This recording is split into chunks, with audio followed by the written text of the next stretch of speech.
If you're not familiar with the arpeggio shape that we associate with Bill Monroe's chop chord, I recommend checking out a video that's already up for sure that's called, I think I put chop equals arpeggio on the thumbnail of that video. And there's a lot of foundational stuff there that if you're not already on top of, it would do you'd be doing yourself a favor to watch that and then come back to this video, because it's an extension of that shape, which is what happens with most everything that we do. I probably touched on this a little bit during that video, but today we're going to get a little bit deeper into this closed position. There's our arpeggio. I'm going to flatten that third, playing a minor third. And here, I also know that I could play into the major third. I'm not committed to that note. Whatever I want to hear, whatever my ear is telling me is going to fit the music that I'm playing, that's the interval of the scale that I would choose. Now today, we're going to add this flat 5 note. If you're paying attention, you know that that's the 5th scale degree. Well, this blues thing that we're doing today, we're going to get real greasy with this minor and major third and do a lot of slides, a lot of embellishments there. Then play the 4th, which is a C note, 1, 2, 3, 4. Then a chromatic note here, flat 5. Then up to the 5th scale degree. And then flat 7 note instead of a major 7. And back to the root. So here's our foundation. There's the arpeggio. Now the color notes.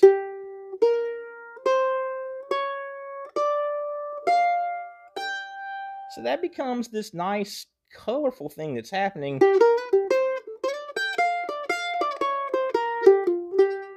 Just added an F note there because I know I'm playing an F note as part of this thought already, so certainly want to take advantage of every interval I can that's right around this muscle memory of the arpeggio shape.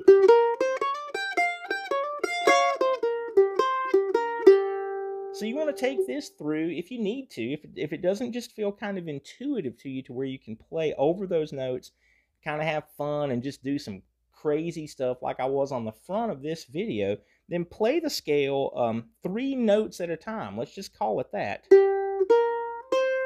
Then start on your next interval.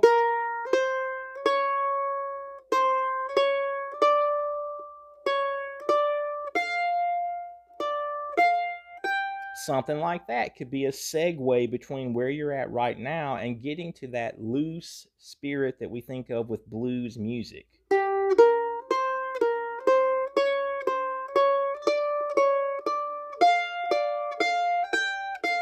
Backward.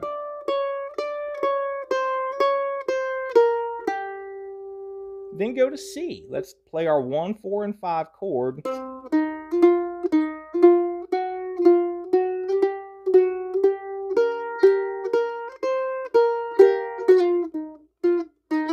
Turned it into a little lick when I played backward. Look how great that slide is from this flat 5 note down to the 4. Now we're in the C chord. And then into a major third. If I don't want that C to fall on my ear like that, I'm going to flirt with that sound. Down to a 7 chord. I have a video about those chords and how to form those and what we need to do to have that understanding. Again, what we really are looking for is to play through these shapes, and we're not thinking about any of the process that it took to figure this out or to understand it or to get it under our fingers, that we can just play in that moment. And a bigger thing even than what we're talking about, if you haven't experienced this before where you felt like you were building one piece of knowledge or one little area of your understanding of the fretboard as far as a fundamental like an arpeggio, and that we're able to take that into a little bit of a new area right now with this blues sound, and we see how those layers build of knowledge, that we take one shape, add a few intervals to it that give it a different sound. Those notes could still come out in a very bluegrass kind of way if that's totally what you're into. Those are the same. I'm just playing the Bill Monroe all down direction with the pick that can be so powerful and dynamic. There we go. We want to take this into that place where we start talking or thinking about the genre of music that we're playing and what we would do dynamically with our right hand to fit the vocal that we were playing behind, or situation musically as other people are letting the music breathe and things are up and then they're down dynamically. Those are the places our thoughts really need to be, and not bogged down thinking about a scale shape or anything like that. If you're invested in those thoughts or unsure of any of this kind of thing with your left hand, then musically you're not going to be in the place that we need to get to. So let's move on to the D chord. Just think about it. G, C, D, if you were playing rhythm using those shapes. Here we are. Root note here, root note here. That note identification. Since we've shifted out of first position, let me just run through for the D. Here's our root note of D. Then we're playing a minor third or a slide into the major third. Those are fret numbers 3 and 4. The notes would be either an F note or an F sharp.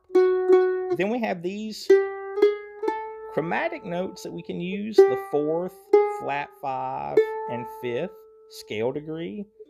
Then the flat 7, back to the root. And we get to choose on the color of that minor third.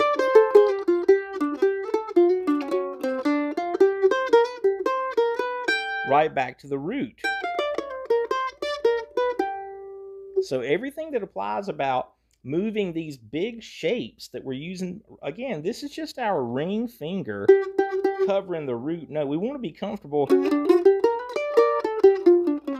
We're going to be able to play this out of different positions, and we'll get to that in some other videos so that we use all of the range of the mandolin. But for right now, if you can take these 3 positions and add these color notes around it to play a 1-4-5 progression, you could just move all of this up to an A position here. Then we have A, D, up to the E.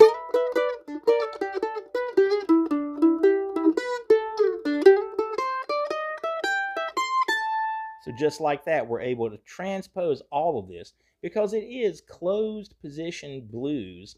If we had to, give this a label, we really don't want to. We just want to think of it as we're playing that chord and we feel what these notes are going to sound like when we go to those. And it could be blues, bluegrass, it could be a country song that leans to this side to where your note selection is going to need to be this, but it can get you out of that place if your playing tends to sound if you're just really going to stick to that major scale sound and you can identify that doesn't always work with what you're playing, this can get you past that hurdle and into a darker kind of sound. Or it could just be something that, again, reinforces that understanding of taking one piece of knowledge and expanding on what we're able to do with it. So hopefully you have fun with the blues shapes, play with a drum machine. I tend to feel like I practice longer just because as long as it's running, I want to keep going. Even when you're like by yourself, it feels awkward when you stop and the drum machine's still going and you have to reach up to turn it off. So it's going to help with your timing. It's going to promote playing longer, and you don't have to have a drum machine. Use your phone, put an earbud in one ear. You can pull up something on YouTube like a 12-bar blues track for the key of G. Look for something like that and try to play along using these shapes. take it to that phase on your own and give yourself a sense of accomplishment, okay? If you like this video, please subscribe to the channel. I hope you guys enjoy Wayne's World of Mandolin.